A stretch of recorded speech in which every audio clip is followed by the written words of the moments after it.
Good afternoon and welcome to Teaching and Learning TV. Teaching and Learning TV is an initiative of the University of KwaZulu-Natal Higher Education Conference. We are at the 9th annual conference of the Teaching and Learning Office at the University of KwaZulu-Natal. The aim of these particular panels is to enable further discussion from the keynote panels, the kinds of discussions that we don't normally get to have in the mainstream conference sessions. So we are delighted to welcome our keynote speaker from this morning, Professor William Tierney, who's from the University of Southern California.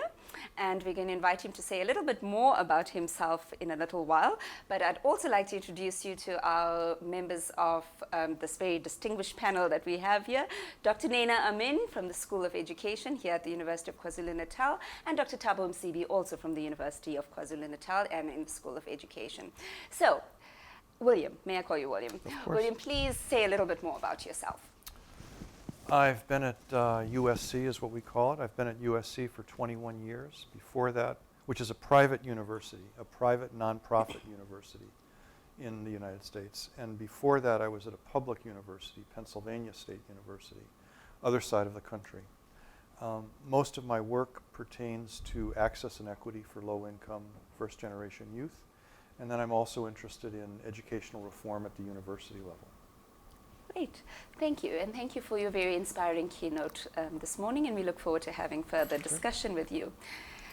Dr. Amin.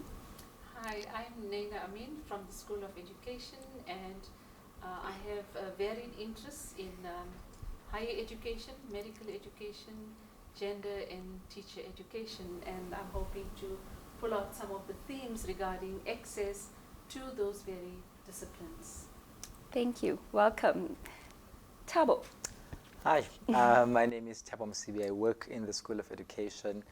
My work primarily is, I can say, in the broad conceptions of transformation, with a specific focus on gender and sexual diversity issues. I'm more interested in how sexual minorities and gender minorities are treated within the schooling context, and also how the issues around gender and sexuality intersect with issues of race and privilege. Yeah. Thank you, Thabo. So as I said, we want to expand on some of the discussions that, the key themes that emerged from the keynote this morning. I have to say, when I read the abstract to your paper, I was enormously drawn to it. Being a first-generation graduate myself, I think, Thabo, you are, and Naina also. Definitely. So I think all of us here are first-generation graduates in our families. I'm the youngest of 7 children, and the first one to even finish high school in my family, let alone go to university. So I'm obviously drawn to your kind of work, but also your interest in access to higher education, and more so this notion of grit and social capital that you were talking about earlier. So I hope to begin some discussion on that, and perhaps let's begin there with the idea of the limitations of the notion of grit. I think that's what you were hinting. Do you want to say some more about that? You know, grit, there are different ideas that I think gain currency, and everybody starts talking about them. And I would say in the United States right now, grit is one of those educational terms that is a hot topic. And because it comes from the field of psychology, there's a fair amount of research that's been done, all quantitative research, I should say. And that's a pity, all the quantitative research. Yeah, it is. My problem with it, as I looked at it, is the assumption is that it's very clear who's a winner and a loser.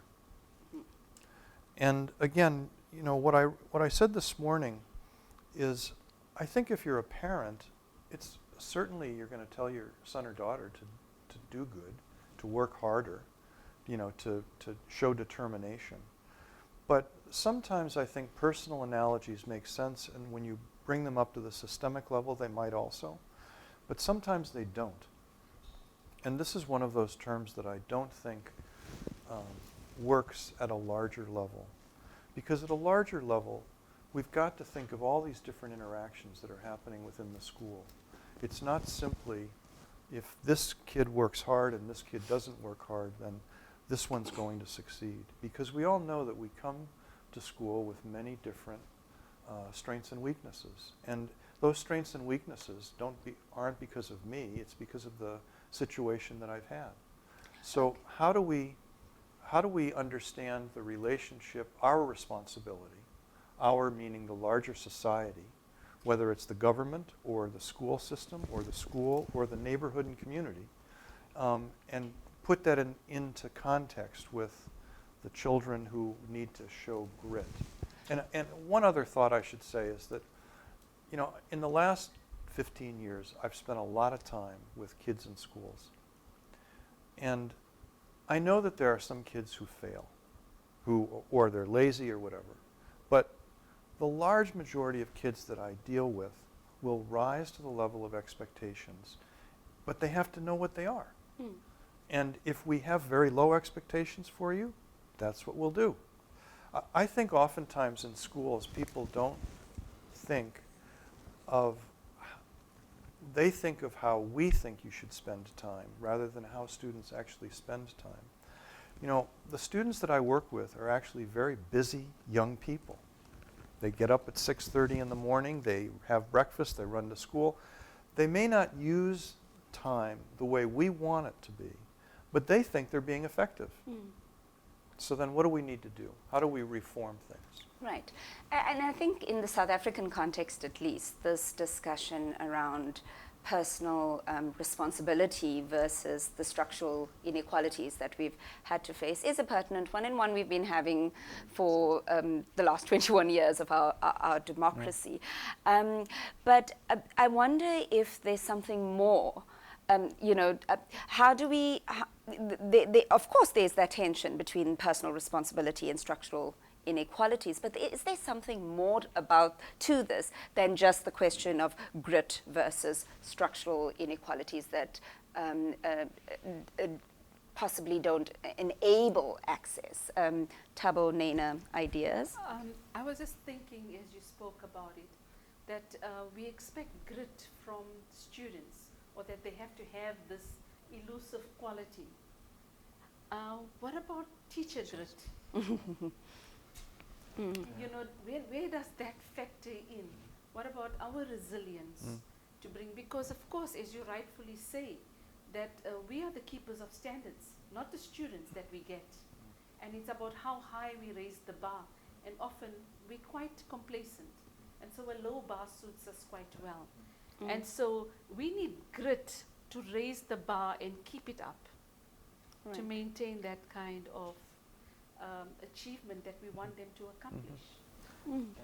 I mean, I think for me, what is fundamental, I think, to also add on what Nena was speaking about, is the way in which the system itself fails kids, right? So you have teachers who are historically disadvantaged because they were not given opportunities to excel and to be able to competently teach the content that they have to teach. And then you have learners who come into an environment where they are hungry for success. So there is this aspiration, a personal aspiration from these children to do well, but the schooling system itself is actually what prevents learners from actually succeeding. So there is another layer to it in that it's, you know, it's not so much that the teachers do not have the aspiration to excel or to sort of have their responsibility in the classroom, but also the historical conditions in which teachers find themselves and often prevent them from actually pushing learners forward. Well, again, the discussion then moving to the structural rather than just the personal and the personal goodwill or the personal strengths or ambitions or determination, if you'd like.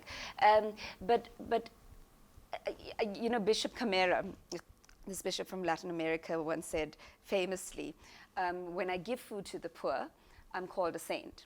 When I ask why the poor are poor, I'm called a communist, right?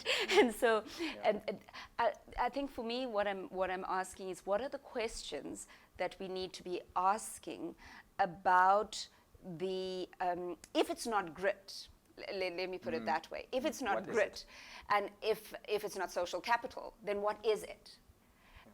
Do we need to try to find an answer to that? I was wondering if the question we should be posing is, who or what is the system? Because as Thabo was speaking, I thought, isn't this a false dichotomy? Are we not the system? Or is the system some inorganic structure that is out there? But I think we are part of the system. And I think the more we need to interrogate some of these kinds of assumptions and beliefs that we have about what is the structure. I don't know. Yeah. You have a comment? Yeah, I mean,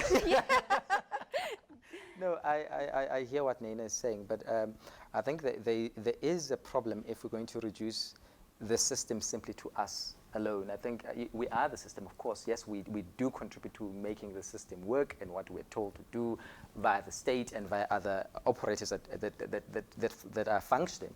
But I think that there is an important question to ask about how history informs the current moment that we find ourselves in. So of course we can say that we are the system, of course we can say that we can change things ourselves, but there's a deeper question about how what we have at the present moment is in fact a product of our history, and how that informs the ways in which we engage with each other, with the subject content that we're faced with, and also with the present circumstances that we find ourselves in.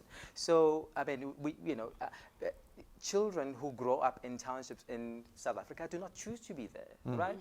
They do not. They are placed there because of the way in which society functions. Teachers who teach in those schools often do not teach there because they want. I mean, it's because of the way in which the system operates to position them there. So you've got no resources in those schools. You've got teachers who mainly are not adequately trained. You've got a whole host of things. There is violence often. So a host of things that are operating. So it's not simply an us being able to do versus what is currently present that we're faced with, which is a process of our history. But isn't then the question, William, you have a system that, the system that I presume, Nena, you're referring to is the system of education, the structural system, the educational system, and what is it, and we need to be questioning that, but we're saying that there is that system that functions within wider systems, and that wider system that you were referring to is the socioeconomic system. But I do want to push that a little bit further, because I thought what was the other systems that were missing were gender, right? And that was the obvious one for me. Yeah. And I think it's quite easy, particularly in post-apartheid South Africa, for example, to focus on the socioeconomic and focus on the race. And we see this at the University of Cape Town at the moment with the Rhodes Must Fall movement. And it strikes me that we almost need an eruption within that eruption, as Masio Dioye would call it, where so the Rhodes Must Fall movement is ostensibly about decolonizing education, but within that movement there's such disparate ideas about sexuality, about religion, and so how do we bring in those other systems? It's not just about the socioeconomic, is it? And Nena's bigger question is, what is this education system? What is that system that we are talking about? Us, structure, and gender, just to think about that for a second. And here's how I've changed over time. You can never get away from your family. Your parents are always present. And, in the United States, the way academic appointments work, if you go in as an assistant professor who's tenure track, you have 6 years, and then you either don't get tenure or you do get tenure. If you have tenure, you have a job for life. And I can remember when I found out that I had tenure. And I called my parents and I said to my father, I've got a job for life. I don't have to work hard ever again. Oh. And my father said, don't say that. You're absolutely wrong. Even though I was kidding, your father said, when you get something like that, you have to work harder, not easier. And that's one of those things that has stayed with me all along, that an academic appointment is a very special position. The role of an intellectual in society is a responsibility. It's not a privilege. And if we don't use that, it's a wasted opportunity. Now, for myself, one of the things is that I do think theory is critically important. But what's bothered me is the lack of relationship of these ideas that are way up in the clouds, and then what do we do? And that's, so I need to understand the structures that exist. And, one of the things I've thought when I go in schools is that if you can think of any school in South Africa or any school in Los Angeles, California, if you go into a classroom and it is empty, there's no one in that classroom other than a desk and chairs. Failure exists in that classroom before any child walks in. And parents who send their kids to school are sending their best kids. They don't say, well, we're going to keep, our slower kids home today. We're only sending the best ones. So everybody is trying to do good. So how is it that we create this idea of some succeed and some fail? And I think the problem is when you say that, people go, oh, well, you mean everybody should, just not have to work hard and it's okay. And that's really not the case. And gender's ever present. I mean, the problem we face in the United States, most obviously with regard to gender, has to do with the STEM fields, science, technology, engineering, and math. And, there is an amazing fact that you find that girls outperform boys in math and science through 8th grade. By 12th grade, all of a sudden there are many more boys who want to go to university and study STEM. What's that about? I mean, how did that happen? Sometimes I think we think things are natural. Well, girls don't like science. But the fact of the matter is girls do like science. They like it more than boys through 8th grade. So what goes on in high school that says to the boy, oh man, you're really doing good with math, and says to the girl, don't you think you want to, look at literature? And we know again that there are salary differentials as well. So all of these things, I think, you can go crazy with this and think, I don't know enough, I need to study more, I need to read more.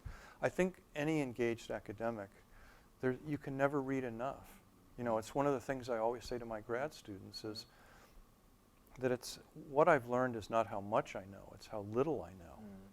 And the inclination, I think, of an academic then is to say, well, I better not say anything, I better not get out into the community. Or the flip side is you get out of the community and you act as if you know everything. And frankly, Americans are great at that, right? So I kept coaxing what I was saying this morning and couching in terms of what I know about the United States. But simply because I know something about in the United States does not mean this should be, morphed on to South Africa or any other country. You really have to listen to what the people in the local context have. Well, I think that intellectual humility is a really important one in the academy, especially around development discourses, the idea of who develops whom and for what purpose. But I think something that came up in what you were saying now and earlier in your keynote as well is what is the role of the intellectual? Our theorization. What do we do with it? And I thought about the theme of the conference. What is the question? Can policy influence practice? And it's something that came up for me over and over as we looked at reams of data, the quantitative kinds of work that is being done is, can theory influence practice? And I think that's something that we need. What is the role of theory in practice? And Nina, I think I heard you talk earlier about access is not just about access to the system, but epistemological access, isn't it? Yeah. But maybe it's all kinds of access. So we have poor black students in South Africa. We really need to racialize it because colored and African students are affected to a large extent. And often the access is denied because there is a basic lack of respect for those race groups. So access to a basic human value like respect is missing from the picture. Can I just give you an example? Last night we were having a discussion at dinner, and a professor arrived at the table from one of these top universities, and we were talking about our workloads. And when I said, well, I'm reaching the point where I'm supervising 17 PhD students, and the immediate knee-jerk reaction was, so you'll produce low quality at UKZN. So immediately, the lack of respect and the kind of assumptions, because we are supervising large numbers, because we are allowing for access to those who never had access Right. to the high stakes qualifications, like PhDs. So we are carrying an extra workload and the burden, but only for it to be framed in a deficit mode. So that kind of lack of respect, and it carries currency, because all the time this issue of quality is being raised. So what are some of the things from your theoretical perspectives that we can undo those kinds of assumptions from masquerading as intellectual ideations of quality and worth? You know, I think there are two things that have struck me recently. One of them is that I've done several life histories of high school students. And when I've said that to people, they often have said, you know, usually you do a life history of old people because they have a history. What can a 16-year-old have? And they actually have extremely rich lives.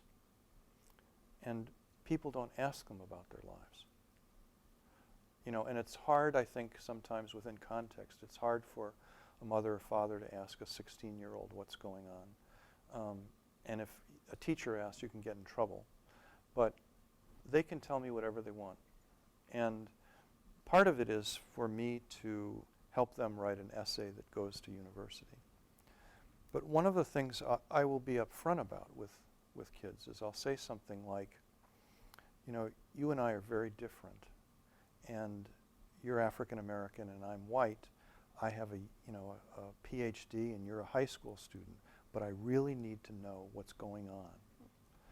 And you know, I should say that one kid, when he said that, said to me, and you're also very old. I said, thanks a lot. But, you know, It's an important variable. absolutely. I mean, believe me. But it's also it's also great. I mean, it's also great that when you're talking with a 17-year-old, really old is like 35, because they asked me about music, and it was as if I was 35 years old. So I'll take that. That's fine with me. But I think, you know, my reason for saying that is that you've got to interrogate the students you work with. And interrogation is a mutual exploration of who you are and who the student is. And you need to listen rather than just talk. And I find that with my own graduate students as well. You know, I think PhD students, especially the students I work with, often need extra effort. But we're all extremely sensitive about how you're critiqued. You know, and it's one thing, and I have very high standards. I'm very tough. I mean, people are terrified of when I get comments back. But the comments are never public. You know, it's the sort of thing, however, that I've said to students one-on-one, you know, we really got to work on your writing.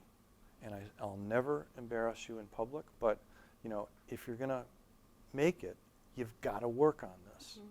And, you know, to their credit, I have an awful lot of students who will put up with me. And I think they do that because, again, they're responding to an ethic of care. And I think far too often in schools, but also in universities, there's really not an ethic of care. There's not an ethic of care amongst ourselves, amongst one another, but also with our students, both undergraduates and graduates. I knew Tab was going to want to say something about this. Go Can for it. I just say something? Because I think what you've just said is so profound and so important. There is an assumption that often gets made that if you are driving for access, that it's exactly the point that Nina was making, that you are trying to lower standards, and that also the expectation to the students that you teach is also lowered. And I think that is the biggest travesty, particularly in this country, in the context of transformation, that we are constantly making. This assumption that when we say to disadvantaged kids or students that they can come into university and provide access to university, that then once they are there, we will not expect that they do as well as other students who are, from other races or who are affluent, because, and in this country it gets couched around language, because they are second language students, and so because you are second language, you're not going to be able to succeed. And one of the things that I've seen time and time again is that students are always thirsty to know more. They want to succeed. They want to know more, and I think it is an absolute responsibility for an academic to ensure to it that they do not compromise on expecting absolutely the best from students. And I think, I wanted to say that I think it's absolutely important what you just said. Yeah. Well, clearly the issues around open Stellenbosch, and I don't know if you've I've been heard reading about it.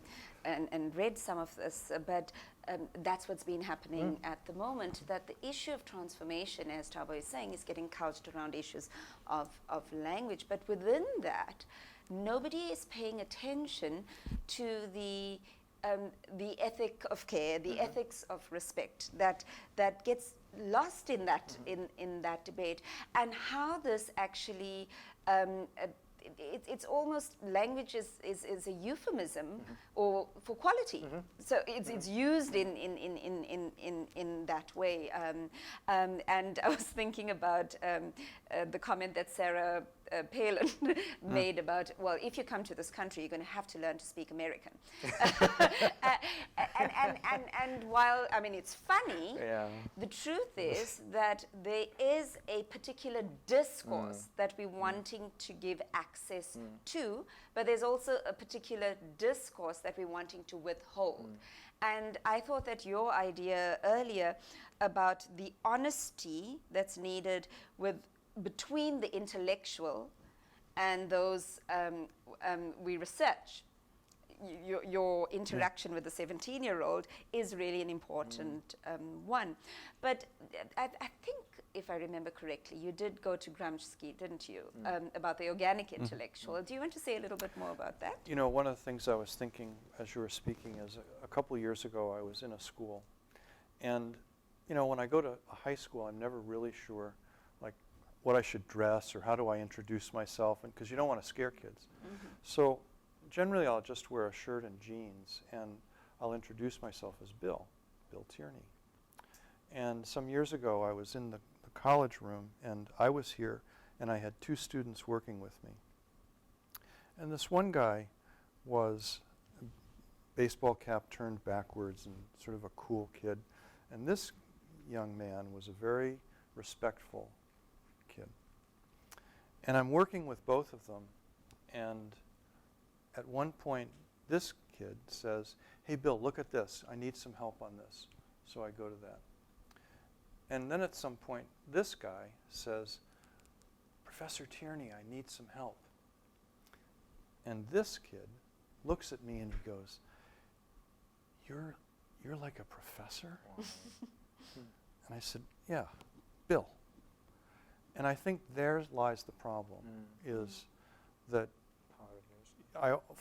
in a second, I went from being like a normal person who went to the grocery store and did normal things to this intellectual off in a university who nobody knows what he's doing other than that he is smart. And the idea of an organic intellectual to me is that you can't have that. We cannot have that anymore. We have to have people who are versed in theory, versed in transformative theory, but also versed in change. And that's, again, if we're not doing that as a university, and that's my meager understanding of what's happening at Stellenbosch, is that if we're not doing that, then the university itself is failing. But is it not also true that they are using theory, but in a subversive way? Right. And that they are hauling in theorists that support that kind of a worldview that prevents epistemological excess, that changes the whole ontological field.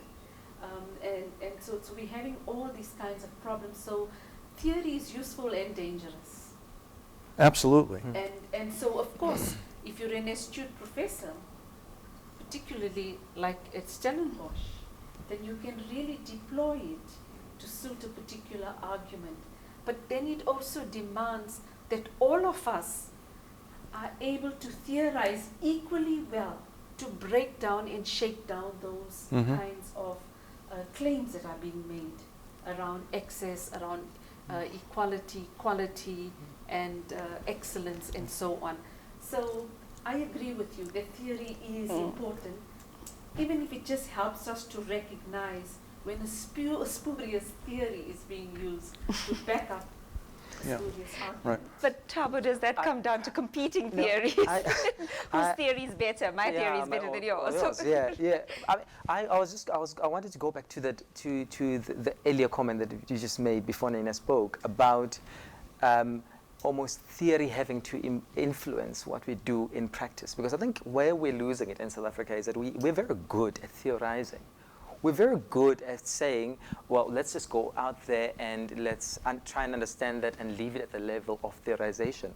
But I think that we have a bigger mission, and as academics we have a responsibility, I would even argue, to say, in a post-apartheid moment, how is our theorization or theorizing impacting on social transformation? So what are we doing in relation to practice? So I mean, are we taking what we're theorizing and writing about and changing the status quo of society? And of course, I'm sure Nena is going to come in and challenge me on this because She doesn't think that's the job of the intellectual. Yes, the intellectual sits and writes papers. No, that's not what I No, okay. but I really think that there is, in my opinion, almost like a moral and ethical obligation for a post-apartheid moment for us to be able to shake up as academics how society functions. And I think it's very, very important in the way in which you translate what we theorize about into practice. But I think, for me, maybe I'm misunderstanding what you're saying, is that it's coming down that there's perhaps a particular notion of intellectual that you're thinking about. And I'm wondering if there's space for all kinds of intellectuals, those that write and debate in the newspapers, those that are on web blogs, those that are on television, those that are evangelical like Jonathan Jansen, and then those who are astute enough like at UCT and at WITS and so on. So I think there are multiple spaces, and all of us are not comfortable in an activist space. But isn't it about the so what question, right? And Bill, you said that earlier in your keynote, that theoretical work, if I remember correctly, for you, must lead to social justice, and it has to at some point. So at the end of the day, we have to ask ourselves, so what? But I think there's so much of what happens in our public spaces that there's so much activism, and I think I'm going to differ a little bit with you, Thabo, Sure. about activism within the South African context. There's so much activism, empty activism, without theory, that it can actually be dangerous. Of course, yeah. So I'll give you an example, and I always use this example to illustrate this. A few years ago, during the 16 days of activism against gender-based violence, which is observed internationally, I was driving behind a bus, a local municipality bus, and at the back of the bus, there was a poster saying, eThekwini Municipality, which is our local municipality, supports the 16 days of activism against gender-based violence, which is great. The tagline, though, was defending the weak. Defending the weak. Yeah. Now that's a theoretically unsound activism, Right. because Right. inherent in it is a lack of recognition that actually it is the very notion that women Right. are weaker that enables gender-based violence, right? So this is the kind of, so perhaps we need to be clear about what kind of activism we need and how our theories enable that And I think activism. my bigger concern is that we cannot anticipate the consequences of the actions that we take. And therefore, to always jump to recommendations and so on, we need to step back a little bit to kind of think out what are the ramifications of whatever we are advocating. And so there's a larger responsibility than just the knee-jerk reactions to this, but a considered understanding about when to do and when not to do anything. You know, so I think it's a little bit more complex. May I come in maybe to qualify what I said? No, I don't disagree. We both are intellectual activists. I think we know that. Yeah, I think maybe in articulate, absolutely, I fully agree that theory has to inform practice, and I absolutely agree that there is room for multiple ways of theorizing, and that people should theorize, and in the way, you know, and it should be accommodated in a society in the ways that they theorize. But I think that there is in this country, in this particular moment, an assumption that the work of an intellectual is to just write, research, and that's it. And that, you know, and then so long as you've done your PUs, you're sorted. So knowledge for the sake of knowledge for the sake of knowledge. And I think what I'm trying to trouble is this idea that we cannot, in a society that has undergone violence, in a society that is in a post-conflict state, sort of abdicate a responsibility of social transformation and leave it at the hands of activists who are often not in any way informed by theory, who are often misinterpreting theory. I mean, we see this time and time again. Fanon is arguing X, and you find that actually Fanon didn't say that. So, you know, so it is in fact a responsibility for academics, I would argue, for us to be involved in changing our society. We have to take a central role, and you know, that would be my argument.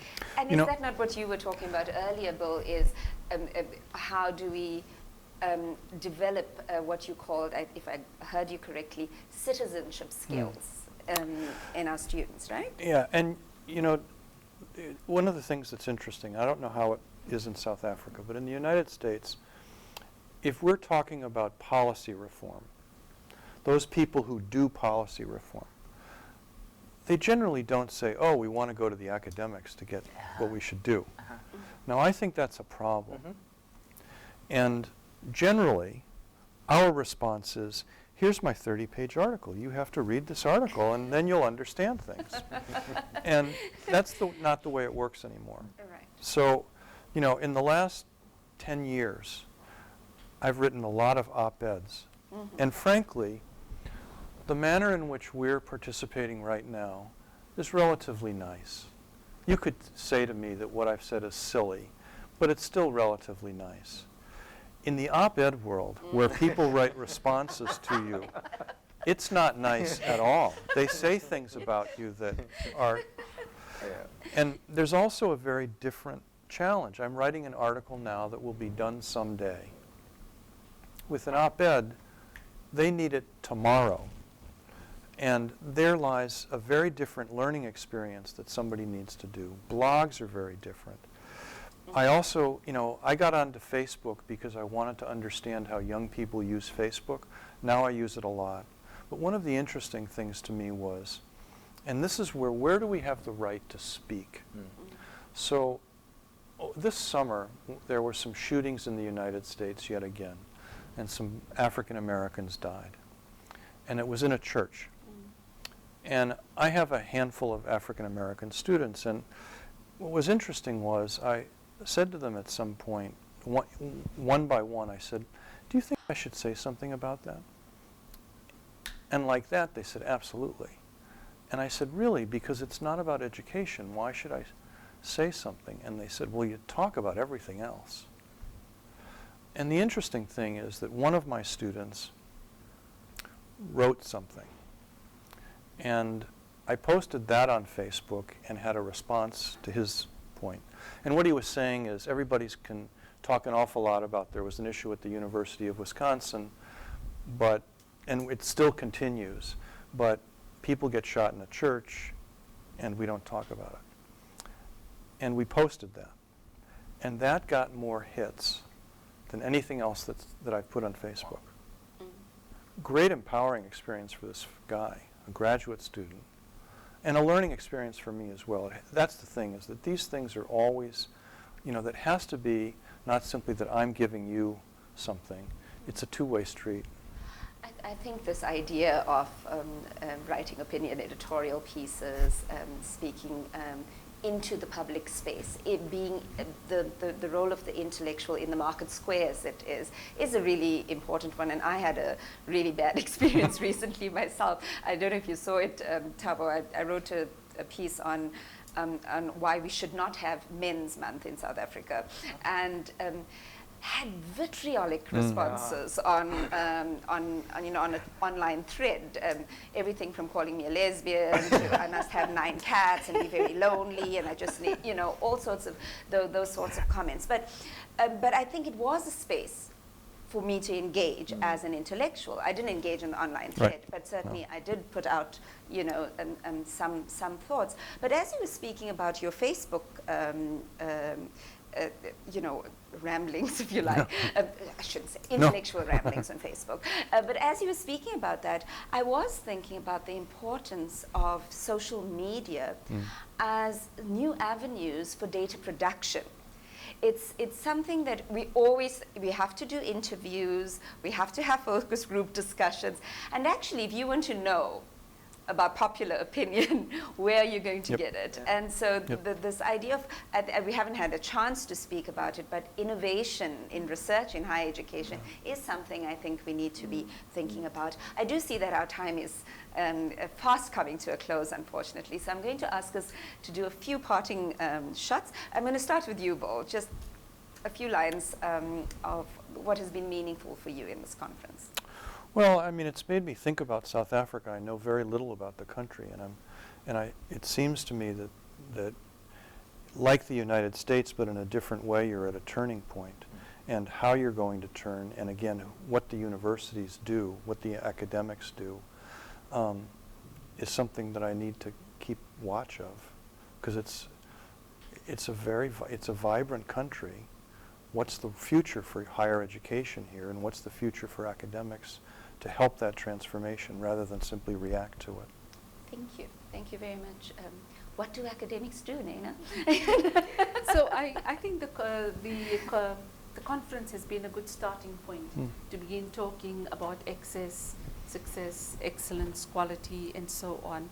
And even as this particular conversation ends with, which was inspired by Bill's work, I think it doesn't end our conversation, which are ongoing, because we are all concerned about a better South Africa, particularly for those that are most vulnerable, that are excluded, that are marginalized and poverty-stricken. Those are our concerns. Who knew, Nena? Theoretical work can lead to social justice, after all. Thabo.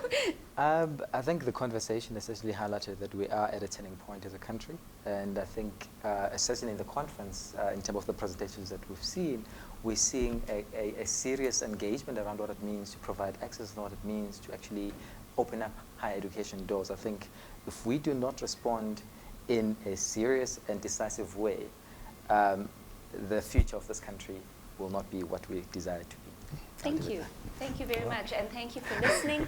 And thank you for your time. I think that the conversations are ongoing. And certainly, Bill, you've given us much to think about, the role of the engaged intellectual and how we contribute to the transformation of society. So thank you very much for your time. And this is the last of our teaching and learning panels. So thank you.